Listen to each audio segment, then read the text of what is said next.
আলাইকুম। কেনে আছে আপোনালোকে? আশা কৰোঁ ভালেই আছে।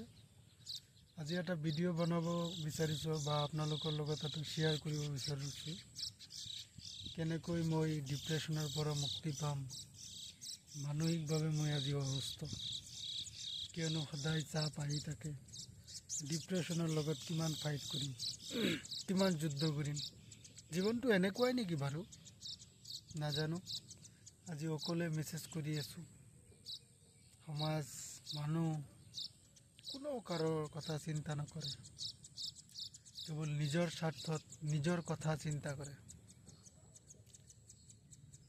মানুহে জীৱন সুখীৰ কাৰণে চব কৰিব পাৰে, সেইটোৱে আজি ভাবি আছোঁ যে নিজৰ কাৰণে চব কৰিব পাৰে, বেলেগৰ কাৰণে অলপ ভাবিবলৈ চিন্তা নাই।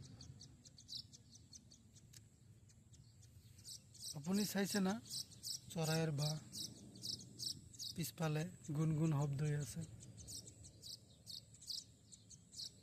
বহুত দিন পিছত দেখিলোঁ, কিয়নো তামোল গছত বাৱৰ বাহ বহুত দিন পিছত দেখিলোঁ। এতিয়া মই আছোঁ নদীৰ পাৰত।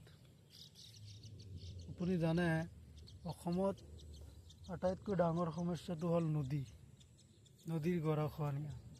সেইটো আমাক বিধ্বস্ত কৰি পেলালে। এইটো নদীৰ কিনাৰতে অকলে বহি আছোঁ আৰু আপোনালোকৰ লগত এটা মত বিনিময় কৰিবলৈ ট্ৰাই কৰি আছোঁ।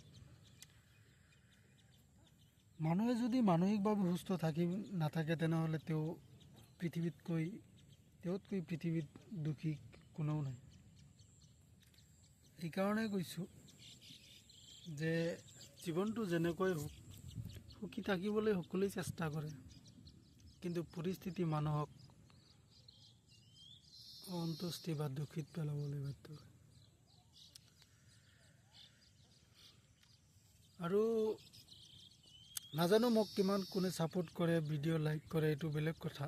কিয়নো মত বিনিময় কৰোঁ, যাতে মই ভাবোঁ যে মোৰ ভিডিঅ'টো ভিউজ অলপ বাঢ়ক, মানুহৰ লগত এটা কমিউনিকেশ্যন, এটা যোগাযোগ কৰিব পাৰোঁ।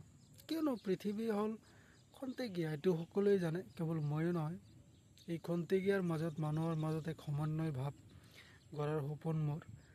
আৰু বেলেগে নিজৰ কাৰণে চিন্তা কৰক, ছ'চাইটি কৰক, কিন্তু সকলোৱেতো নকৰে না। পৃথিৱীত ভাল মানুহ দুয়োটাই আছে, যদিও বেয়াৰ সংখ্যা বেছি, ভাল মানুহতো আছে। এনেকুৱা নহয় যে ভাল মানুহ নাই, ভাল মানুহ আছে। আৰু যিটোৰ কাৰণে পৃথিৱী হয়তো আজি আছে।